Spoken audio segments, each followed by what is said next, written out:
guys, I'm Matt with Olympus Reptiles, and here in a second, Kurt's going to show you what's in these two tubs.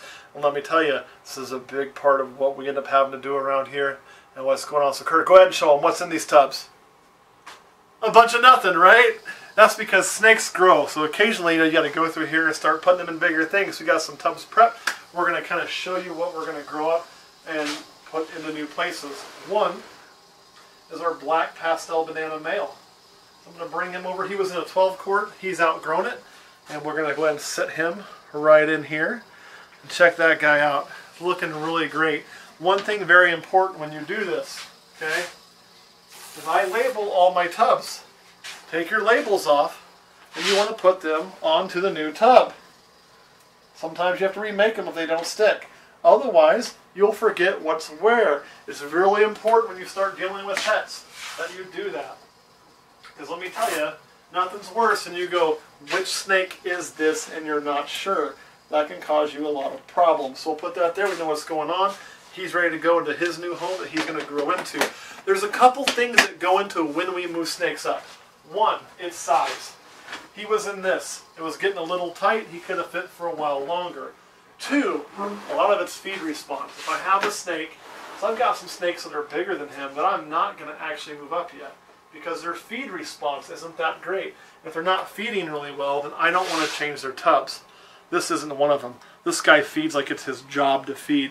That, of course, is Zeus, our, kind of like our mascot around here. He is awesome. Some about how we set these tubs up. They're all set up with Herptopia. What I do is I set these up yesterday. Reptile Prime. Reptile Prime, the new name. I always forget that. Herptopia Reptile Prime. Yes, the new name. I always set that up the first put them in there.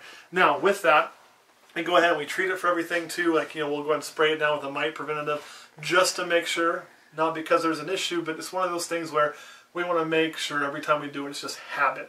So we go ahead and we do that, clean water dishes, the whole 9 yards. The tub gets cleaned, gets soaped, disinfected, everything gets taken care of. So he gets a brand new, fresh home. And the last one we're going to do... You didn't put the labels on it? I didn't yet. You're absolutely right. See, Kurt is busting me out right in front of everybody. And you know what? I could complain about that, but I'm not going to, because he's absolutely right. You're putting labels on different sides. Always put them on the water dish side, because the water dish isn't over the heat, and that way I can see it. The next one is one that doesn't have a label yet, because it's one we're watching we need to make a label for, and we will, and that is our Mystic Potion male. So he'll get a label made from our label maker today. I just got the battery all charged up. So he is going to be ready to go as well. So let me close those up. While we're setting this up, I want to tell you something. You probably noticed that there was a new intro to this video. A little, presented by Tallgrass or TGR. Presented by TGR Rack Systems. And you're going to find a link in our videos at the bottom to TGR Racks. Let me tell you why we did that. The reason we decided to do that is because, one, it's beneficial to everybody, for us and TGR. Two, I will never, ever, ever, ever, ever put a company on sponsorship. I can't control the ads that run on my videos, okay? I have no control over that. It's out of my hands. But I can control what shows up on my personal intro. I'll never put anything in there that I don't trust. I've been using that product for a long time. I really like it. I don't mind having it on there. I don't mind saying this is something that I recommend that I use. Is it perfect? Nope, no product is. But I can tell you what, they make a fine product. I love their racks. We've had great success breeding in them. They've made improvements to them over time. They're the kind of people that I want to work with. That's why you're seeing that. If somebody ever approached us and said, hey, can we do that, and we kind of tried to reach the deal, but it was a product I didn't believe in, like, let's say those old-fashioned rock heaters, they couldn't pay me enough money in the world to put that in front of me because I don't believe in the product. So you're only ever going to see us do the products we believe in. So you're going to see that for a little while. We're going to see how it goes, and you may see that permanently. But I wanted to address that as you're seeing something new, so you knew exactly what happened. Because it's, one of those things that not everybody's going to agree with, probably. But it's obvious we like them. We've been using all of these for a very long time, except for these. These are brand new. Had zero issues. Our production was wonderful, and that's what kind of brought that on. So you'll be seeing that for a while. Kurt, any questions about why we're doing that? No. Alright, if you didn't have any questions, and I don't either, and that means we can just get back to looking at some snakes. Just like those needed upgrading in size, I got some young ones that also need to upgrade in size, right? This is a good problem to have, one of which is going to be our banana female. Now, like I said, I already preset these up. I already pre-moistened them a little bit. But I am going to moisten hers a little bit extra because she does happen to be in shed. And sometimes that tub change, if it's a little bit too dry, could cause you to have a less than desirable shed. Hear that hiss? We don't want that. So we want to keep that that content of the moisture, the humidity in here really high for now to really help with having a successful shed.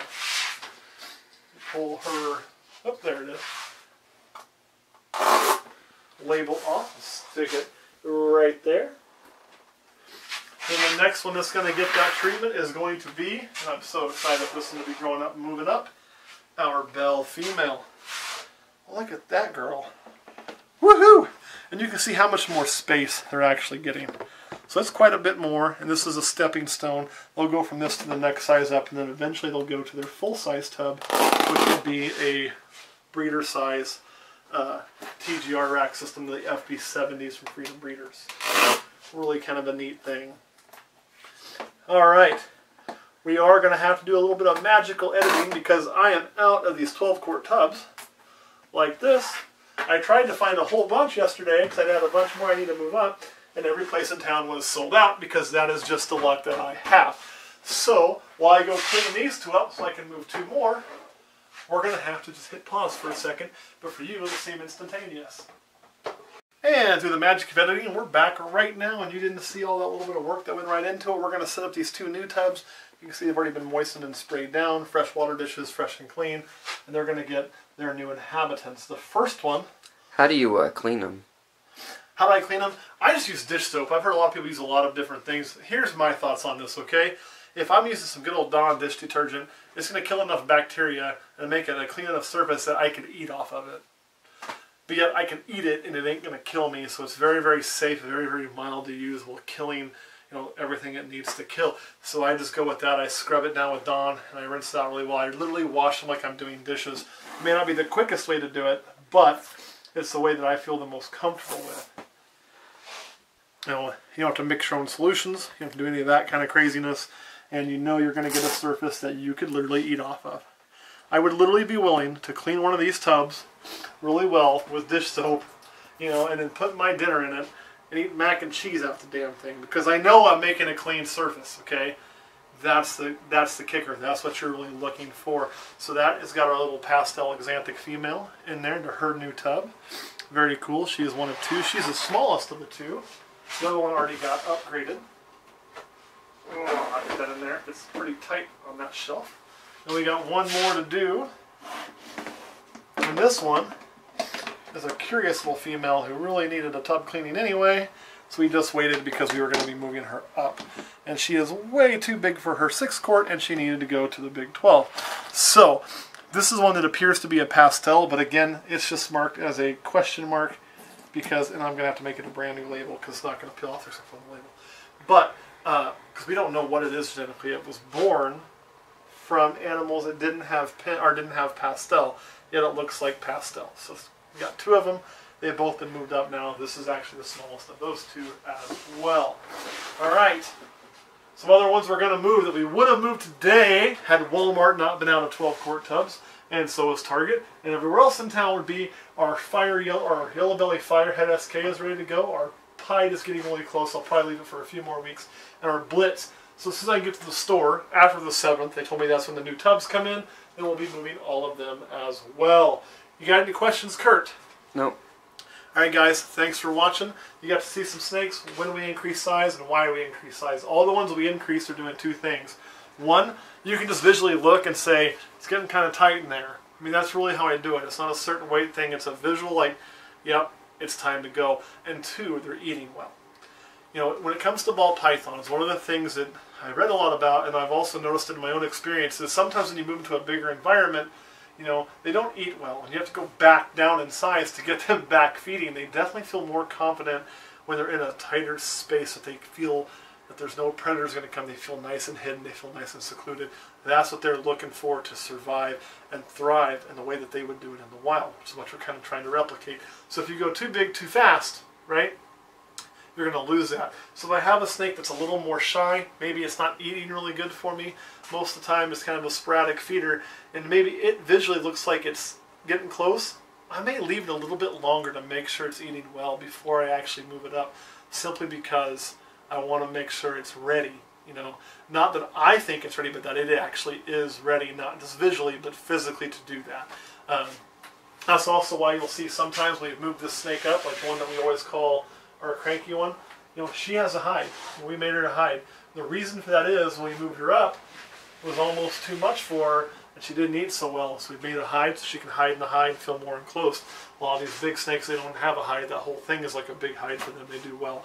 So you got to kind of provide for each individual snake what that individual snake needs to thrive in your care. All right, any questions, Kurt? Nope. All right, guys, thanks for watching, and we'll see you next week.